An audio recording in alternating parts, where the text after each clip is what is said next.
Welcome back everybody, my name is Tucker, and in this video we're going to be looking back at some 2013 NBA draft grades over here on Bleacher Report. But really quickly before we get started, if you enjoy the NBA, then consider subscribing. I upload basically every single day. Okay, here we go. This is a very interesting class, and if you don't really remember it in particular, it's the Anthony Bennett draft, and there's a couple of really good players in this class, but they're kind of spread out all over the place. And for a while, it looked like it was going to be one of the worst draft classes we'd ever seen. But then when guys like Victor Oladipo, Giannis Antetokounmpo, Rudy Gobert started to develop, it definitely helped out this class a lot. But initially, it didn't look great. We're going to go and get into the grades here. Number one overall, the Cleveland Cavaliers selecting Anthony Bennett out of UNLV, giving this grade a B. And this was a guy that people were pretty confident he was going to go in the top 10, but for him to go number one overall was completely out of nowhere for almost everybody, kind of a tweener in college.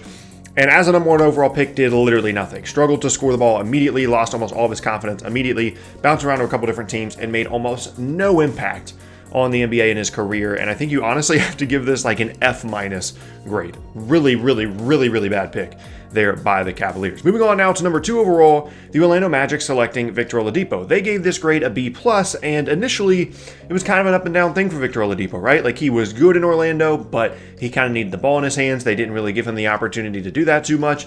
Then he was moved to Oklahoma City, I believe, for Serge Ibaka, struggled with that environment alongside Russell Westbrook, and then once he got to Indiana via the Paul George trade, really developed into an All-NBA caliber player and really helped out this draft class a lot. And I would say that for the Magic, I think a B to a B+ grade is fair, especially when you're considering some of the other guys that are going to come after him aren't that great.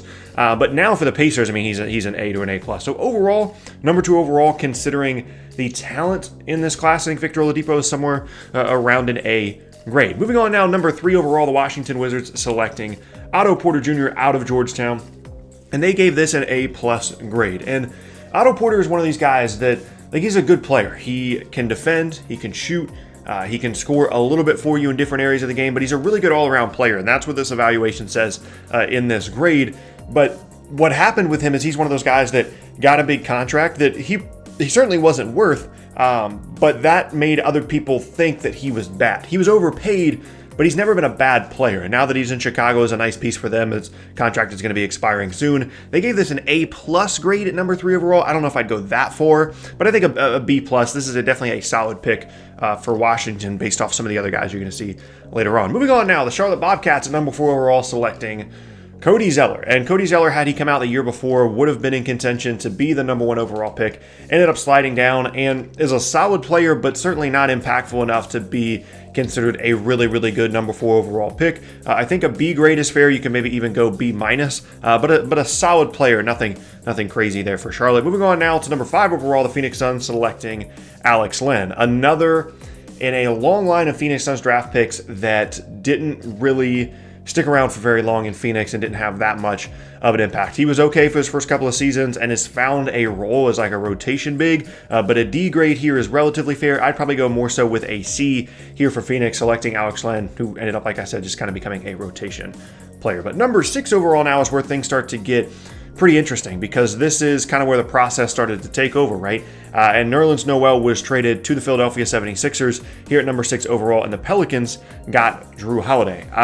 And this was a situation where Nerlens Noel, for most of the college season, was the number one overall pick, someone that had great defensive potential, great athlete, got hurt near the end of the year, and that caused him to slide down boards all the way here to number six. And so they're going to get an A+ grade here because people thought it was incredible value for Philadelphia to get him with the number six overall pick when this guy had number one overall pick talent. It never really worked out in Philadelphia. The defensive potential was definitely there, but there was just such a logjam in the front court. He eventually did get moved to Dallas, and then now, kind of found his role as one of the better kind of backup fives in the league, but not necessarily a starting caliber guy either. He's going to have a nice career, but for someone that at one point was considered potentially a number one overall pick, not a great career to this point for Noel. I would give this more like a B grade, maybe a B- there for Philadelphia. Moving on now to another guy that I specifically remember a lot of people liking leading up to this class. Number seven overall, Ben Mclemore out of Kansas. They got an A+ here, Sacramento did, and everybody thought that Ben Mclemore had all the talent in the world as a shooter, as a scorer, as an athlete, and they thought that if there was one player that was going to be picked later on in the top 10 that's going to become a really outstanding guard, it was going to be Ben Mclemore, and it never really worked out for him at a couple of different stops. I believe he was playing in Houston now this season. Can shoot, but never really developed everything else for whatever reason, scoring-wise in the NBA, and this is, another miss for the Sacramento Kings, specifically the guard spots here in the top 10. This is more like a C to a C- grade. Now, moving on now to number 8 overall, the Detroit Pistons selecting Kentavious Caldwell-Pope. And he has had one of the weirder narratives of anybody in this draft class to this point. When he first went to Detroit, looked like someone that was going to be a really nice player long-term, can score a little bit, can shoot it a little bit, good defender, great athlete. And when his free agency was up at the end of his rookie deal, there was talk of him potentially getting a max deal because of his youth, because of his potential, because of his athleticism. And then he signed that big free agency deal with the Lakers and has continued to do that ever since. But whenever he didn't get that first big contract, he's just continued to sign one-year deals. And he's a solid player, but it certainly would have been a mistake for anybody to sign him to a max.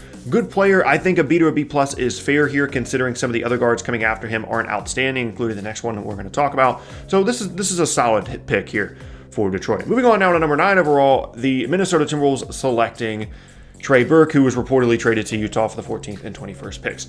Trey Burke was kind of one of the stars of the college season, as someone that led Michigan to a lot of success, could really score the ball, but size has just always been an issue for him, and he definitely has some offensive game to him, but he's just not big enough to really finish well inside and isn't a good enough shooter on a consistent basis from the perimeter to really make teams especially scared of him. He's a typical, rotation scoring guard that could potentially find his way in the NBA, but kind of a dime a dozen player at this point, and they gave him an A grade here at number 9 overall. Certainly not true now, probably more like a C+ type grade there at number 9 overall. Moving on now to number 10, the Portland Trailblazers selecting CJ McCollum and getting a C grade for it. CJ McCollum was the star player on a Lehigh team that opened a lot of people's eyes while he was in college. Really good scorer, but people just questioned kind of the tweener aspect of him. The combo guard, is he a point guard? Is he a shooting guard? What is he really going to turn into in the NBA? And he landed in a perfect spot in Portland, a team that traditionally does a great job of developing their players. And after kind of an up and down first few seasons, when he finally got his opportunity, blossomed into a pretty much guaranteed 20-point per game scorer over the last couple of years, and one of the better players in this entire class. So this, in my opinion, has to be an A to maybe even an A+ there, number 10 overall for Portland. Number 11 now, Michael Carter-Williams, who ended up winning the Rookie of the Year out of this class, getting a C+ grade. And obviously after 1 year, you would give this an A to potentially an A+, but then he was moved along to a couple of different teams once the Sixers realized that his perceived value around the league was higher than his actual value to them or to any other team, so they moved on from him as part of this continual process of trying to make sure they're getting value as much as possible out of every single one of their players. And a nice bigger guard that maybe would have made more sense at a different era, but his inability to shoot has really brought him down for his entire career, basically. Moving on now, number 12 overall, Oklahoma City Thunder via the Toronto Raptors selecting Steven Adams. This is the James Harden pick that they got via Houston to select Steven Adams. They gave this a C+ grade, and it took a few years, right? But Steven Adams, I think, is one of the better defensive bigs in the league. And yes, maybe he is slightly overpaid for the skill set that he provides, but he has been rock solid for Oklahoma City since they drafted him and since he really developed into the player that he is now. I think this has to be, an A grade, considering, the value getting here at number 12 overall and what is not a very strong class.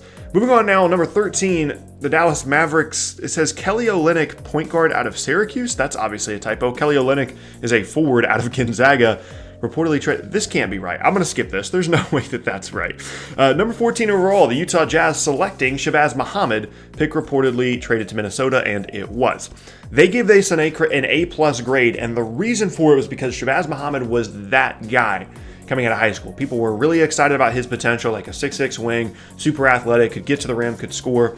And when he got to UCLA, he was like the guy that everybody was paying attention to out of that high school class. And one of the reasons that I remember him being so effective is he was a little bit old for his class, for his graduating class, as well as his college class, and kind of physically dominated in high school and looked like a good player in college, but wasn't, dominating people the way that he was in high school.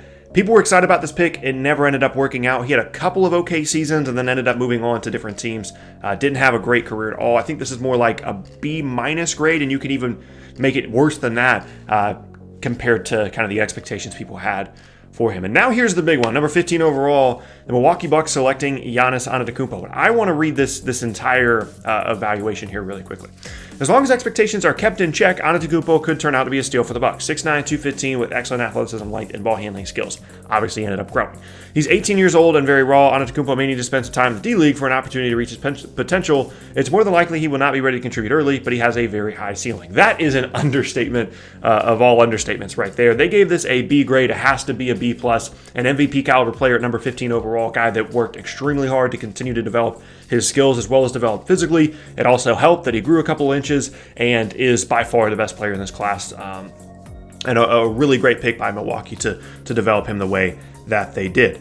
A couple other guys here. Dennis Schroder, number 17 overall, getting an A- grade. That's that's pretty fair. Ended up being a nice player there in Atlanta and now in Oklahoma City. We've got some other guys here that I want to get to later on. I know that, there's a couple of nice players in here. Solomon Hill, which I know was a surprise at number 23 overall. Tim Hardaway Jr. ended up being a nice player at number 24 overall. Rudy Gobert, number 27, getting a B grade, realistically is an A+, right? And when you're getting a defensive player of the year caliber player at number 27 overall, you're definitely doing some things right. That size, that rim protection ability, great pick there by originally Denver, but then traded to Utah and has developed into one of the better bigs, certainly defensively, at least in the league. And then the rest of the way, there's not really anything super crazy impactful to talk about here in the second round. So overall, this class is one that, kind of proves this idea that you kind of got to wait on some players to develop before you truly judge a class, right? Like a couple of seasons in, Victor Oladipo was having some struggles in Orlando and then later in Oklahoma City. Giannis hadn't truly developed into what he is now. Rudy Gobert took a couple of seasons to develop as well. And then obviously the number 1 overall pick, Anthony Bennett, not being very good at all.